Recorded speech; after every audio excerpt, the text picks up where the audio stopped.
they needed someone who could do history and criticism. They needed someone, hopefully had some design experience.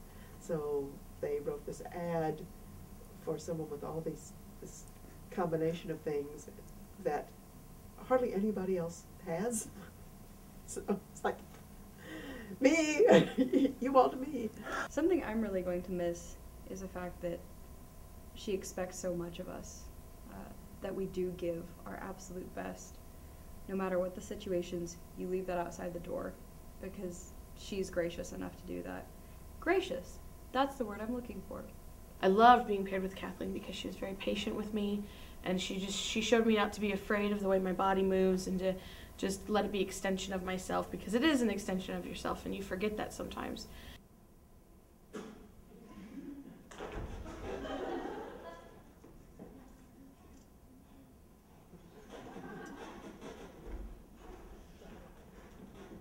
Incidents.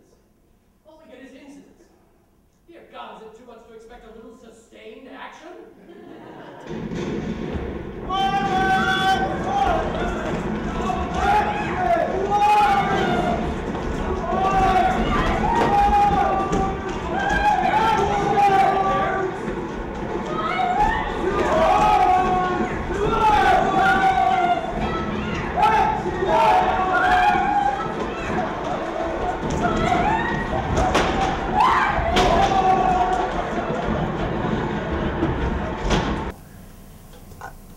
I like what I call big, messy plays.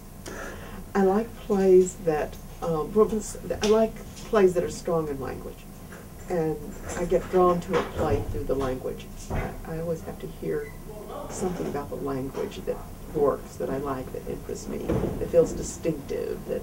So, you've caught up. Not yet, sir. Now mind your tongue, or I'll have it out and throw the rest of you away like a nightingale at a Roman feast. Took the very words out of my mouth. You'd be lost for words. You'd be tongue-tied. Like a mute in a monologue. Like a nightingale at a Roman feast. Your diction will fall to pieces. Your lines will be cut. Seduction. And dramatic pauses. You'll refine your tongue. Lick your lips. Taste your tears. Your breath. You don't know the difference. There will be it. We'll take the very word from your mouth. So you caught on. So you caught up. Not yet. There are 3 shows that have defined my experience at Austin College, and 2 of them have been Kathleen shows. With Waiting for Godot, it was me as a freshman getting to come in and being one of the 4 characters on stage, and having her, like, even though I had one line, admittedly it was a 7-minute long line, but to have her work so much with me as a freshman, it was so cool. And then as a senior, getting to do the player and having her work so much, even though like RNG or like 90% of the play, having her spend so much time with me relative to the part was awesome. So the whole time I was more aware of my alignment as well as projecting vowels into the audience. I don't know that I ever did that in performance, but having her around, it sort of made me remember more of the. Also, I had her for in the acting course, and so it was. I was always sort of thinking about that on stage. They don't need a lot. You know, they need every now and then to be turned a little, guided or pushed, or but working together, they don't need a lot. In our experience, most things end in death. Your experience? Actors.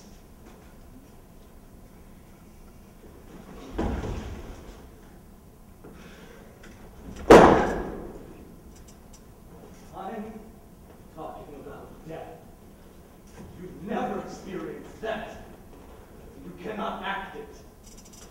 You die 1,000 casual deaths, but no blood runs cold anywhere. Because even as you die, you know you're going to come back in a different act. But no one gets up after death. There is no applause. There is only silence and some second-hand clothes. And that is death.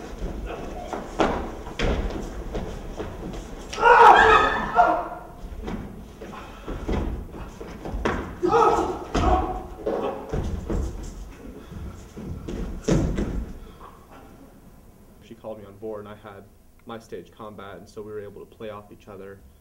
So the point of the one way she put me in the process, wanted to help, but she also wanted to help me in that she wanted me to broaden from stage combat to actually learning more about movement. So that was kind of where she was helping me apply what I learned from her in the movement class. So it was really great working with her. She was extremely respectful of our time, which is awesome. That's something, Kathleen, if you're watching this, because it was one of those shows that deserves all of the time and respect in the world, because it's one of those long, messy plays that she always talks about loving. And the ideas are so rich that it deserves a lot of time, but it also deserves the best that we can give, and she knew how to get us to give the best that we could give in by keeping us healthy and by keeping us invested and using our time wisely. She's a director who gives you so much to work with. She minds the text, she minds, you know, other interpretations of the work. I had a lot of fun. As the director, I represent the play. I'm the play's voice in the room. I'm the person who has to say, that's great, that's wonderful. It's not quite this play. That's not quite the right prop, or that's not quite the right acting choice, or that's not quite the right costume piece. You know, I represent, and not the playwright, I represent the play. You know, and it's kind of my job to know that well enough to know what's right for it and what isn't. Oh man, I mean, she has such a passion for what she does, and we all see that in her. And she loves the theater, and she you can tell just through her, she's a woman who's lived with it for a long, long time, and even when things get stressful and things get stern, she still has this warmth and brings warmth to the theater. And they don't make them like that anymore. She does everything, literally everything she has her fingers in, if not her entire clone in there working away at things. We have to hire 5 new people in order to replace one Kathleen. The best part is that she's a really expressive, immovable object. So she gives feedback in a lot of indirect ways, and that's probably what's going to be missing from most of the, you know, going to shows and not having Kathleen there to go, it was a good show, or it was a good show. Well, no, actually, I had a couple of other plays on the list, and I didn't really like any of them. I mean, I loved them. There were plays I really would like to do sometime, but none of them seemed right.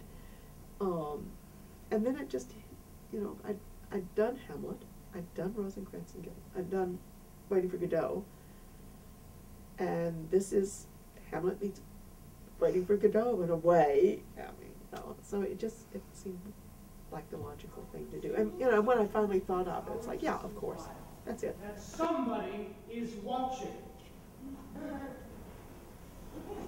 There we were, demented children, mincing about in clothes that no one ever wore, speaking words that no man ever spoke, swearing love in weeds and rhyme with couplets, killing each other with wooden swords, hollow protestations of pain, hurled after empty promises of vengeance. And every gesture, every pose, vanishing into the thin, unpopulated air. We ransomed our dignity to the clouds and the uncomprehending birds listened. Kathleen, you have changed my life. I would not be where I am now without you. From freshman year when I first took that acting class, and you made me realize that this is what I want to do with my life, and that I can do this with my life, to opening night of RNG, coming up to me and giving me a Kathleen compliment, which just made everything right with the world. Oh goodness. I would like to say a lot of things to Kathleen, but some of them are, I don't know if you understand how much of a role model you are for all of us, and we're a little bit creepy about it. Do you have any parting words for Kathleen? Who will be seeing this? No!